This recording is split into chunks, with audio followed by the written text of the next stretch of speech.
Bine v-am găsit, bine v-am regăsit, dragilor din Zodia Balanță, oriunde v-ați afla. Iată, ne ajungi la o nouă lectură a unei noi săptămâni din luna lui august, mai precis perioada cuprinsă între 18 august până pe 24 august inclusiv. Așa că, dragilor, toți cei care aveți soarele, luna, Venus, ascendentul sau oricare alt aspect astral important pentru voi din harta voastră natală și care are legătură cu Zodia Balanță, atunci această lectură este de asemenea și pentru voi. Ca de fiecare dată vă readuc aminte, este o lectură generală, nu este pentru cineva în mod particular, așa că trebuie să fiți conștienți că voi, prin alegerile, deciziile voastre, vă construiți propriul viitor. Vă rog să luați decât acele mesaje care rezonează cu voi, restul lăsați-le să zboare în univers, pentru că sigur sunt pentru alte energii care într-o mai mică sau mai mare măsură au o legătură cu Zodia Balanță. Așa că, dragii mei, haideți să vedem care este energia dragilor mei din Balanță sau cu legături puternice cu această zodie în săptămâna 18-24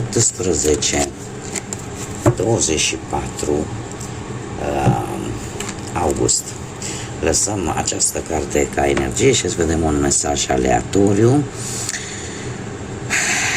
Atenție, atenție și multă atenție la detalii, la studii, sunteți mult mai organizați, mult mai responsabili.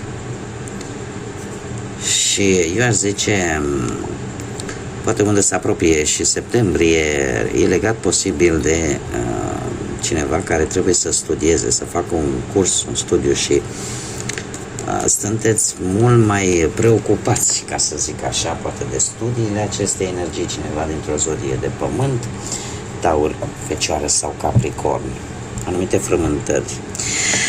Da, un mesaj aleatoriu. Acum, haideți să vedem energia voastră.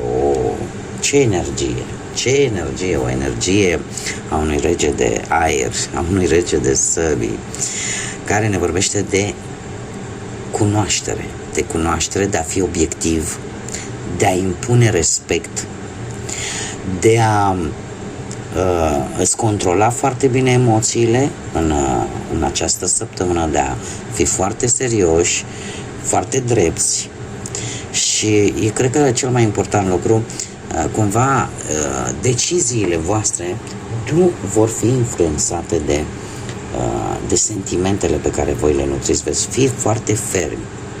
Chiar dacă lucrul ăsta vă va face un pic neplăcut vis-a-vis de alții. Da? Nu veți putea fi plăcuți de toată lumea, da? Dar vă veți impune punctul de vedere într-o manieră foarte fermă, foarte serioasă, foarte hotărâtă. Veți fi un pic mai intransigenți în această săptămână.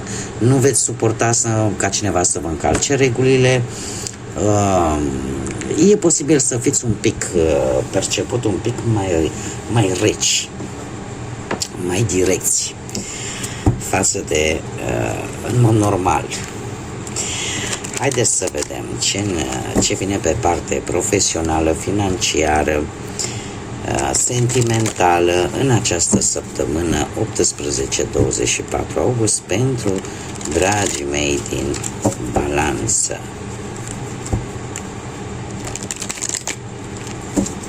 Să vedem.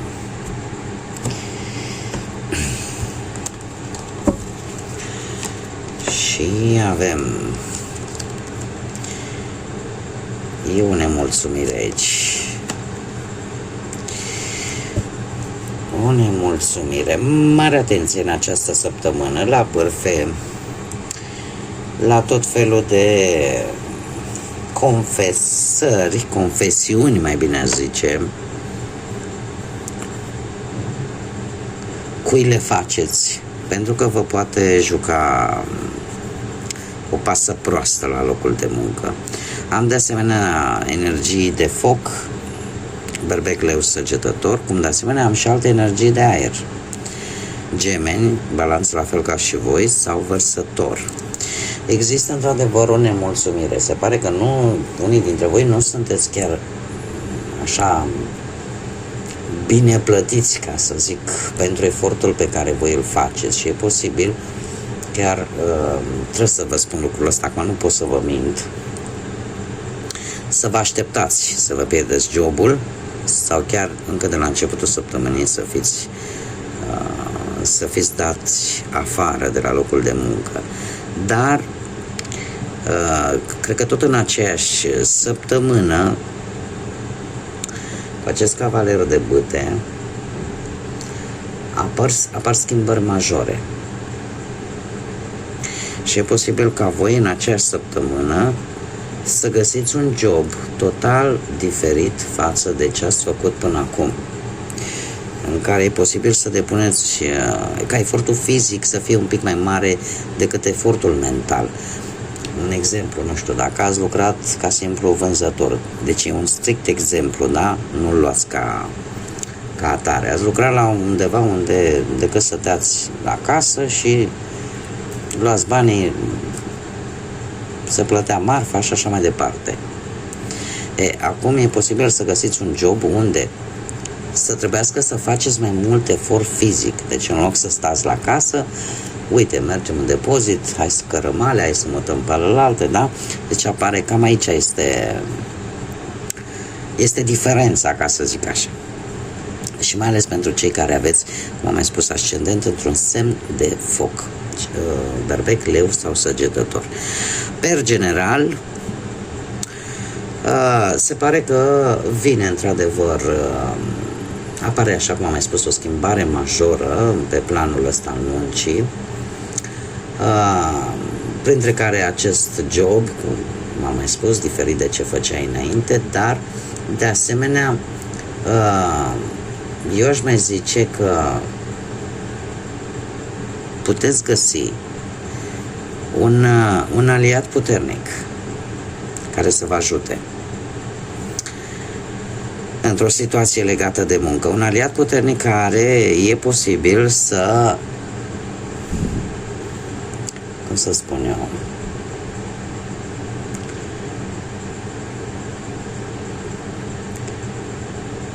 să vă comenteze sau să știe că sunt anumite persoane destul de obositoare, poate la locul de muncă,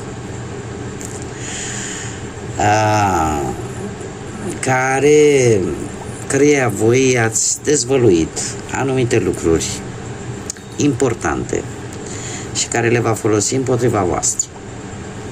Așa că mare atenție, dar de asemenea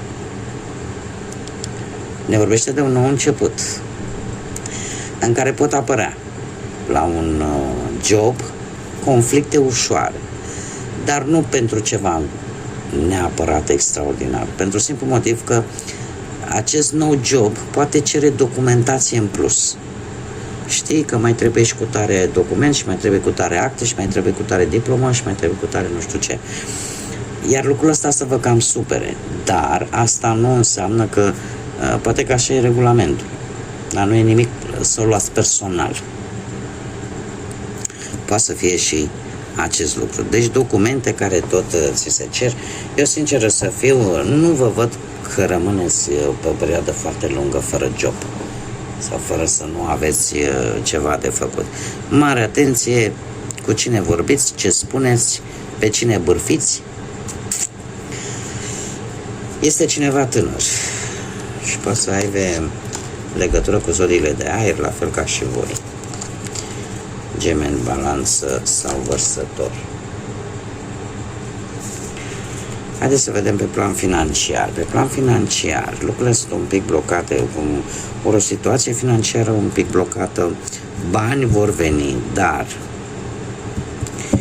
nu știu, am zodia Capricorn, zodia Pești, care într-un fel sau altul să aibă o legătură cu banii la voi, dragilor. Haideți să vă spun un lucru. Într-adevăr, cu banii nu e o situație foarte roz în această săptămână. De ce? În primul și în primul rând, încercați să economisiți atât cât se poate. De ce? Pentru că este prioritar și mare grijă în ce încrengături intrați, în ce promisiuni de a face bani așa, wow, toate bombele astea care vin și sunt super promițătoare în a face bani, oferte de a face bani foarte ușor. Nu e ceea ce pare. Nu e ceea ce pare. Sau cineva care vă promite, uite, te rezolv eu cu nu știu ce situație, sau îți dau eu că să vezi că te ajut, pentru că pe termen lung veți avea de pierdut, dragilor. Cum de asemenea, dacă vi se cer bani, același lucru. Este o înșelăciune, pentru că vă va pune în situația în care să, cum să spun eu, vă va crea iluzia că totul este bine, dar de fapt voi nu veți vedea nimic clar și rezultatul va fi un 10 de spade. Un 10 de spade care mie îmi spune că vorbim de pierderi și de pierderi din cauza unor persoane în care voi aveați încredere, așa că nici nu dați, dar nici nu luați. Și mare atenție la investiții și la jocurile de noroc, pentru că nu e ceea ce pare. Haideți să vedem. Pe plan sentimental, dragii mei, din balanță, viața sentimentală. Pentru cei care deja formați un cuplu, se pare că o furtună în care voi veți lua o decizie, în care va trebui să luați o decizie pe care o veți regreta. Asta așa, varianta scurtă. Se întâmplă ceva încă de la începutul săptămânii, au loc, sau cel puțin cu o zi, două înainte, are loc cu acest turn o anumită situație, o anumită probabilitate ca o anumită implicare a familiei să înrăutățească o anumită stare de fapt din relația voastră. Posibil și acest lucru. Voi, nu știu dacă Zodia Gemeni vă spune ceva, unde voi va trebui să luați o decizie importantă. O decizie importantă, dar cumva între două situații. Ori între familie și perechea voastră, ori eu cam asta tind să cred. Pentru că nu mi-apar alte energii aici. Dar e o situație importantă și o decizie importantă pe care voi o veți lua cu inima și veți fi dispuși la un compromis important, veți fi dispuși la o schimbare importantă și asta pentru a nu pierde comunicare, poate cu perechea voastră, poate cu familia voastră, pentru că decizia importantă e între familie și perechea voastră. Ce pot eu să vă spun? Că această decizie vă va aduce nopți nedormite și o stare de vină și o stare de teamă și toate aceste preocupări te va face poate să-ți dai seama că e ceva ascuns pe care tu nu-l vezi și că de multe ori poate e mai bine să nu ai încredere în persoanele recent cunoscute.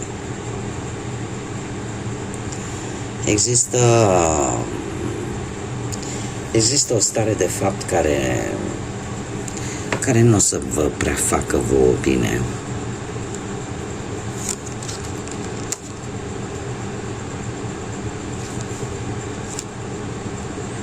Iar imediat după asta mi se anunță o călătorie. O călătorie sau o perioadă de tranziție foarte dură. Pentru că tu se pare că te hotărăști să lași în urmă ceva.